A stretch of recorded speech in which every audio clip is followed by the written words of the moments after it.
The new era agency model is it needs to be highly profitable and self-managing and lean team. So very lean, but it makes high profit.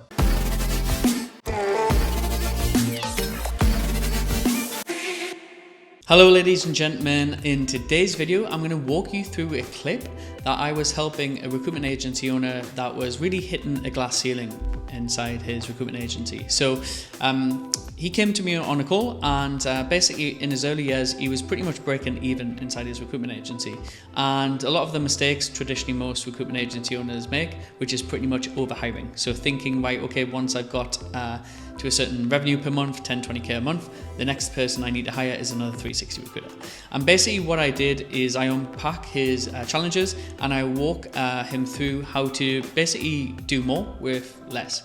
So actually how I would structure a lean and agile team and help him scale up to 50 and 100k months. So I hope you enjoy this video inside, and as always, if you enjoy the video, please give me a like or smash that subscription button, and I'll catch you soon.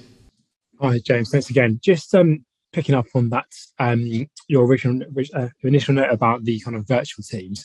I'm keen to understand how you would structure. So we're a small business. We've got there's 5 of us, and we're very much in that place where we're automating as much as we can, but investing more in that. But we're still struggling with the kind of manual delivery side of things. So you talked a lot around your kind of virtual teams and that sort of stuff. Good to understand what you'd recommend and how you go from like a small team of like 4 or 5 people to kind of to scaling the business. We're in that cycle where we're profitable and everything's going quite well, but we almost can't take on more clients because we can't deliver anything else.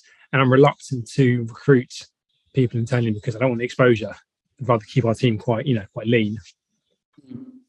Yeah, good question. So can you give me an idea where you're at right now? So what's the revenue like on a monthly basis right now? Yeah, so we are going to get to probably do about 350,000 last quarter UK, so it was reasonable. Is that perm revenue or contract? Well, it's an RPO model, so it's all perm, and it's this year we're gunning for about probably 1.7, 1.8 if we get there. But to be honest, the immediate challenge is we had a really good start to the year. And we're already behind. It's not behind, but we're going to struggle to keep the momentum with new business because we've got contracts we've got to deliver on. And it's that whole balance of I don't want to hire 5 people because once those clients' work's been delivered, I've then got to pay for them on payroll. I don't want that. It's that whole piece of balancing. So I'm just curious how, from what I understand from your business, it's very much around you've automated a lot of it. I know you've got a team as well, but I'm wondering how you kind of justify at what point you kind of scale and that sort of thing.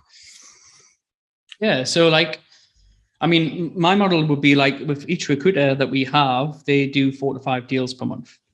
So the old model would be 1 to 2 deals per month, which is the old S3 type of model, bums on seats and scale up. So I would rather have less people, but get them doing 4 or 5 deals a month. The only way you're going to do that is by giving them booked in calls consistently in their diary every single day, so that they're removed from a lot of the sourcing. So they shouldn't do the sourcing manually, like scrolling through LinkedIn, sending individual messages, cold calling, that type of stuff. You want to have a marketing sourcing team. So normally we help you develop a marketing sourcing team, which is a mix between actual English speaking, video outreach type of a sourcing team, and then a virtual sourcing team, which is your VAs in the Philippines. We help you build on that team. So there's 2 teams there that are going to be a mix between voice and video. So you've got voice and video, and then text and chat.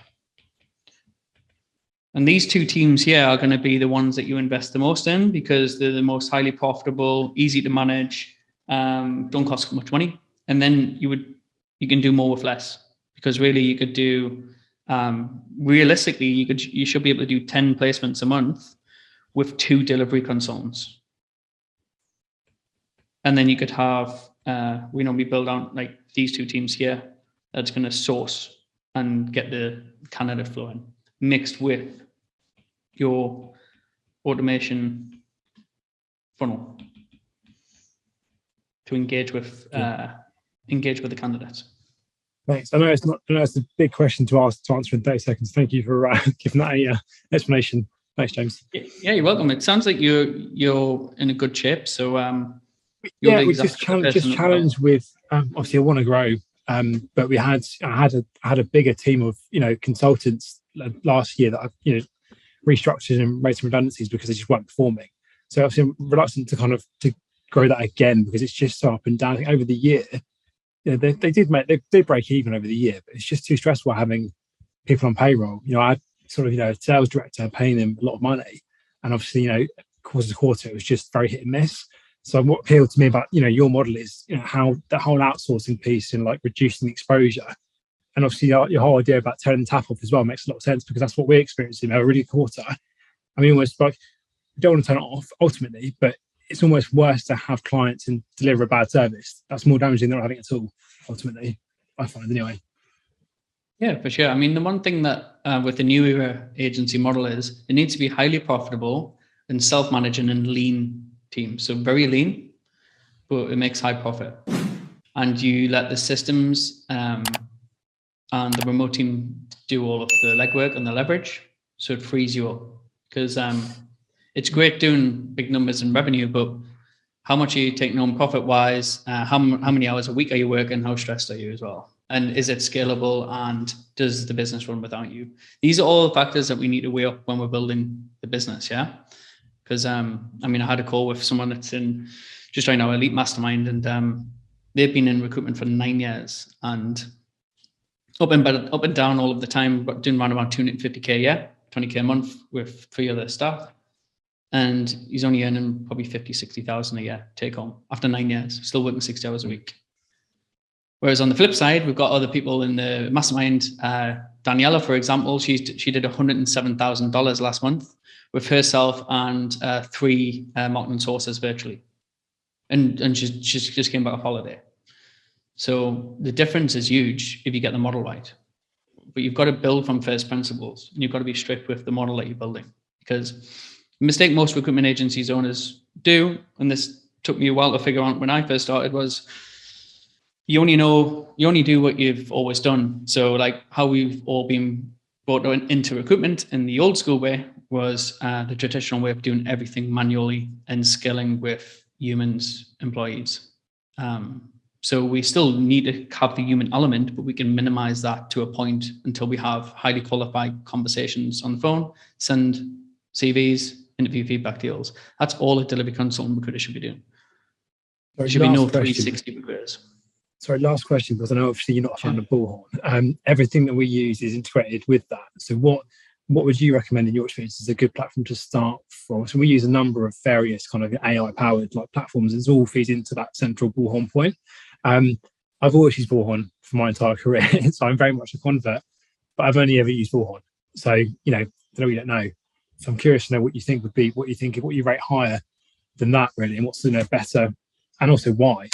I'm just curious as to what your negative thoughts were on it and why. So our tool stack, like I've reviewed and hundreds of tools, and what is good, what is bad in terms of ATS systems, automation. Less is more. So we don't pilot with tools, but the ones that we recommend are inside our program, and we have is a special deal with our ATS supplier that is built the way I build it with the new era system. So because we give you the plug and play systems, and then the ATS on the back end is the one that'll do the email follow-up to the nurturers, the recipes. So your program includes, you provide access to that whole back office, essentially.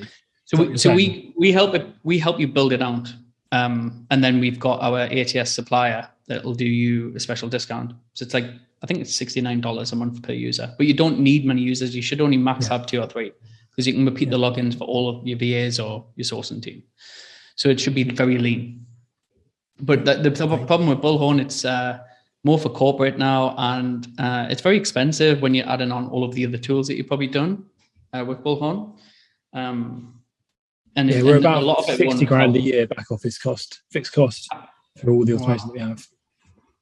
Yeah, like I'd be able to cut that by easy 40 grand. Thank you, James. Yeah, you're welcome, Adam.